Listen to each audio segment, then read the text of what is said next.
Cheese. This is the most insidious invention in modern warfare. It doesn't chase targets, yet it can instill immense fear in soldiers. Hello everyone, welcome to another video. In this episode, we will talk about the story of landmines. In fact, landmines in the modern sense were not widely used until World War II. During World War I, various parties mostly used improvised booby traps triggered by tripwires or other simple mechanical devices. Due to the unique large explosive charges of WWI, once triggered, their power was quite terrifying.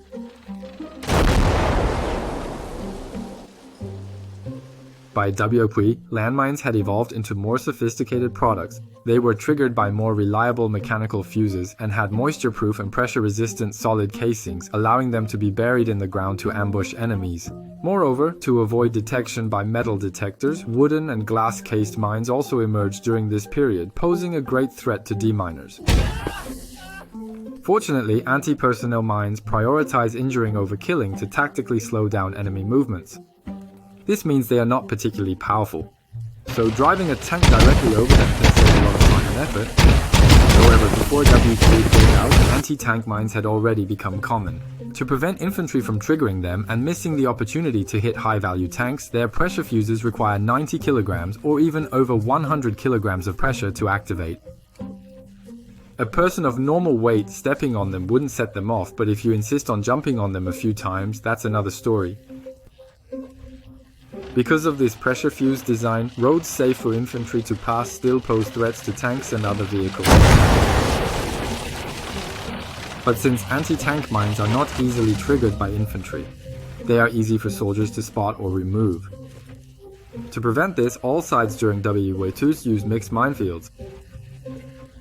Wood-cased anti-personnel mines made detection difficult for engineers, while anti-tank mines deterred tanks from driving straight over. In such cases, artillery had to be used to clear mines from a distance. However, because most mines are buried underground, even intensive artillery preparations may miss some. Thus, mine rollers mounted on tanks were developed. They consist of large metal drums that can directly trigger anti-tank mines. Regular anti-personnel mines are even less of a concern, and following forces can just drive over the tracks without much issue. After driving away the enemy, these mine-clearing vehicles can repeatedly roll over the area, like tidying up a bed, meticulously removing threats from the minefield. After a good night's sleep in a bed cleaned by Yu Wang, we wake up to find ourselves on the modern battlefield. After over half a century of technological development, the weapons used by humans have undergone tremendous changes. The protagonist of this episode, landmines, is no exception. Unlike the traditional manual deployment methods of WP, modern warfare seeks speed and surprise, leading to the advent of artillery, rockets, and aircraft units. Mine-laying methods, small mines are deployed like cluster bombs and then disperse in the air over the battlefield. A safe zone confirmed by scouts an hour ago might have already turned into a deadly minefield now. Take the mine-laying device named UMZ as an example. It can project mines 30 to 100 meters away using explosive gas. Each unit has 30 launch tubes and can be mounted on various vehicles. For example, heavy trucks like the Ural 4320 can be equipped with 6 mine-laying units. 6 units multiplied by 30 tubes give it the capacity to deploy 180 mines at once. If the launch tubes are loaded with anti-personnel butterfly mines, their effect when deployed is akin to scattering flowers. These butterfly mines are small and usually painted green, making them difficult to detect even when they land directly on grass or fields. Many soldiers and civilians are harmed by these mines in modern war zones. If you want to thwart the enemy's mobile units, the UMZ can also project anti-tank mines called PTM.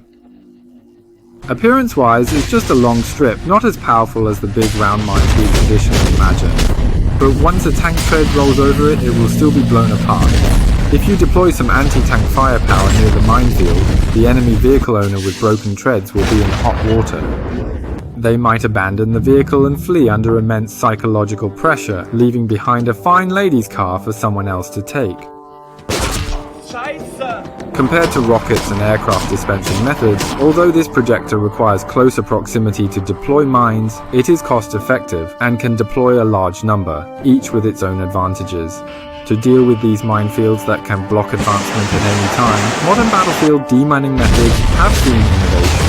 For example, the artillery demining method from Wood, which was inefficient and left gaps, has evolved into simple and direct demining lines in modern times. They are rocket-propelled into the center of the minefield and then explode, creating a safe passage for troops to pass through. Due to its excessive power, some troops have even used it to attack enemy positions in real scenarios. In summary, unlike bombardments that cease with a truce, mines can be seen as the tangible products of war. They represent the essence of war in the most covert and brutal way, posing long-lasting and indiscriminate threats and harm to humanity. Even in regions that have been peaceful for decades, civilians still occasionally fall victim to war. But the injuries are caused by mines that were not newly buried. Although some 21st century conventions restrict the use of mines and require self-destruct designs, whether all parties adhere to this is questionable. Alright, that's all for this episode about mines and demining. If you know of different designs for mines and demining methods, feel free to share them in the comments section. See you in the next video.